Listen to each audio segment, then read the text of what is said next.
भाई दोस्तों, हर काल में एक ना एक अजय योद्धा हुआ है। और आप जानते हैं कि रामायण काल में भी एक ऐसे अजय योद्धा थे कि जिन्होंने श्री राम जी से लंका जीतने के बाद भी युद्ध करने की अपनी तमन्ना बाकी रखी। और राम जी ने उन्हें वरदान दिया कि तू चिंता ना कर, मैं आऊँगा और कृष्ण के रूप में आऊँगा और तब आके तुमसे युद्ध करूँगा। तो दोस्तों, अभी हम हैं जम्मू में और आज हमें मौका मिला है ऐसे ही अजय योद्धा की एक गुफ़ा देखने का। और वहाँ के पुजारी से हम सुनेंगे कि वो अजय योद्धा की कहानी क्या है और वह योद्धा अजय क्यों हुआ, उसके पीछे कारण क्या है और उसने श्री राम भगवान से युद्ध करने के लिए 2 युगों तक इंतज़ार किया। तो दोस्तों, हम पहुँच चुके हैं जम्मू में और यह जम्मू के उस मंदिर का शुरुआत है और उनकी गुफ़ा की शुरुआत है। इस गुफ़ा में जाने के बाद में जब हम अंदर जाएंगे तो वहाँ पर पुजारी जी हमको उस अजय योद्धा के बारे में बताएंगे। तो दोस्तों, आप मेरे साथ बने रहिए। हम आते हैं वैष्णो देवी, तो वैष्णो देवी के दर्शन करके ही अपन लोग चले जाते हैं। लेकिन वैष्णो देवी को सिटी ऑफ टेम्पल्स कहा जाता है। तो दोस्तों, वैष्णो देवी में आइए, जम्मू में आइए और यहाँ पे बहुत से मंदिर है, इनका भी दर्शन कीजिए। और आज हमें मौका मिला है उस अजय योद्धा की कहानी सुनने का। तो अजय योद्धा की कहानी सुनिए और देखिए कि हमारा इतिहास जो है ना कितना गौरव से भरा हुआ है, हमारे इतिहास में कितने बड़े बड़े योद्धा रहे हैं। तो दोस्तों, बने रहिए मेरे साथ। अभी बस हम मंदिरों के दर्शन करते हुए चल रहे हैं सीधे उस अजय योद्धा की गुफा में। और चलिए चल के देखते हैं कि वह अजय योद्धा कौन है। पहले तो दोस्तों आएंगे, मंदिर के दर्शन करेंगे और दर्शन करने के बाद आपको उस अजय योद्धा की गुफा में ले जाएंगे। तो दोस्तों, बनो रहो हमारे साथ, क्योंकि अब हम प्रवेश करने जा रहे हैं उस अजय योद्धा की गुफा में। यह गुफा उसने खुद बनाई थी। कारण है कि उस समय पे अस्त्र शस्त्र होते थे, लेकिन यह बंदा अकेला ही 100 के बराबर था। तो दोस्तों, चलिए चलते हैं उस गुफा के अंदर और देखते हैं कि उस योद्धा की कहानी क्या है।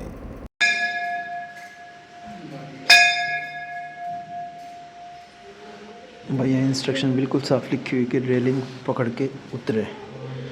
अंदर आके थोड़ी सी राहत मिली है।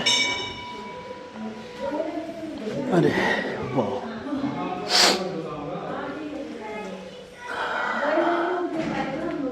यहाँ हाइट थोड़ी कम है।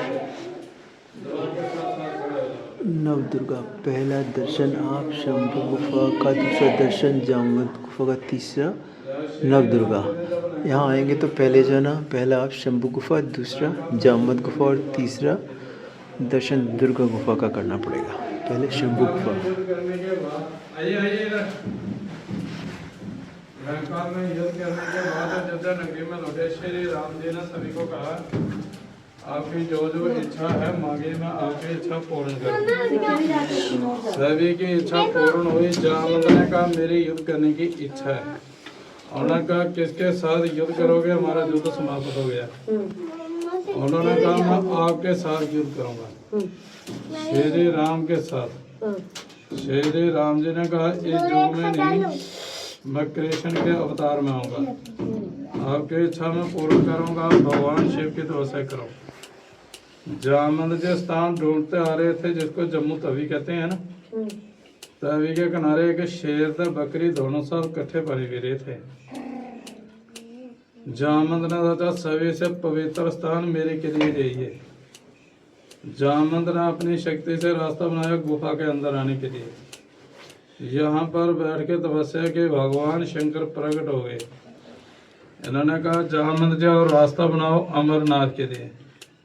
अमरनाथ मेरे दर्शन करोगे, आपके युद्ध करने की इच्छा पूर्ण होगी। जामवंत ने यहाँ से रास्ता खोदना शुरू किया। रास्ता खोदते तक अमरनाथ तक गए। अमरनाथ में दर्शन करके वापस आए। एक 17 जेल का नाम का राजा था द्वारका में। उसने सूर्य भगवान की भक्ति करके मणि प्रकट की, समर्थक मणि। कृष्ण जी ने कहा, जो आपके काम की मणि नहीं है, यह मणि किसी को दान में दो, जब मेरे को दो, मैं लोगों की सेवा करूं। उसने कहा, भक्ति मैंने की, भक्ति करके मैंने मणि हासिल की। न किसी भी राजा से कम नहीं हूँ, यह मणि मैं किसी को नहीं दूंगा। जब 17 जैद राधा रात को सोया था, उसका छोटा भाई था। उसने अपने भाई के गले से मणि तारी, अपने गले में पहनी और जंगल में शिकार खेलने के लिए आया। उसको शेर ने मारा। शेर मैंने लेकर तभी मैं पानी पीने के लिए आया। उसको जामंद जी ने मारा। जामंद जी मैंने लेकर बहुत सारे थे। उनको रास्ते से एक छोटी सी कन्या मिली। कन्या को गोद में लिया तो मैंने उसको खेलने के लिए दे दी। सत्राजीत राजे ने सुबह होते ही देखा मेरे गले में मणि नहीं है। उसने अपने भाई को देखा, घर में नहीं था। उसने अपने सैनिक भेजे देखने के लिए। जंगल में सत्राजीत का भाई मरा था और गले में मणि भी नहीं थी। उसने कहा मेरे भाई को भी श्री कृष्ण जी ने मारा है और मणि चुरा कर किसी को दी जो अपने पास रखी। चोरी का इल्जाम श्री कृष्ण भगवान के ऊपर लगा। कृष्ण भगवान जी द्वारका से मणि की खोज करते आ रहे थे। शाम के टाइम गुफा के बाहर पहुंचे। गुफा के अंदर बहुत ही प्रकाश रोशनी आ रही थी। कृष्ण भगवान जी जान चुके मणि है तो गुफा के अंदर है। जैसे कृष्ण भगवान मणि लेने के लिए गुफा के अंदर आए, जामंद की बेटी मणि के साथ खेल रही थी। उसने जब कृष्ण भगवान को देखा तो जोर जोर से रोना शुरू हुई। जामंद अपने व्यक्ति में बैठे थे। उनको अपनी बेटी की रोने की आवाज सुनाई दी और खड़े होकर कृष्ण भगवान के ऊपर वार किया। दोनों का युद्ध होते तक 27 दिन तक युद्ध हुआ। जामंद का और श्री कृष्ण भगवान का। 27 दिन के बाद जामंद ने हाथ जोड़ के कहा अपने असली रूप में दर्शन दो। कृष्ण भगवान स्वयं श्री राम के रूप में आए। कहा जो आपको मैंने त्रेता युग में युद्ध करने का वचन दिया, द्वापर युग में मैंने पूर्ण किया। जो आपके पास मणि है ये मणि मेरे को दो। फिर जामंद ने भगवान शिव को साक्षी मानकर अपनी बेटी की शादी कृष्ण भगवान के साथ करवाई गई। समर्थक मणि उनको दहेज के रूप में दी गई। कृष्ण भगवान द्वारका गए। मणि जाके सत्राजीत को दी। सत्राजीत की बेटी थी सत्यभामा। उनके साथ भी शादी की। जामंद जी इस गुफा से अमर हो गए जो किसी को नहीं दिखाई दी। एक गुफा का रास्ता अमरनाथ के लिए जामंद जी ने बनाया। जामंद के बाद में 9 लोग है वो भी दर्शन करके वापस आए। 9 लोगों के बाद में 6 लोग और भी गए और अमरनाथ में गए, वापस भी नहीं आए। उनकी आत्मा की शांति के लिए अखंड ज्योति जगाई गई। 200 साल से अखंड ज्योत जग रही है।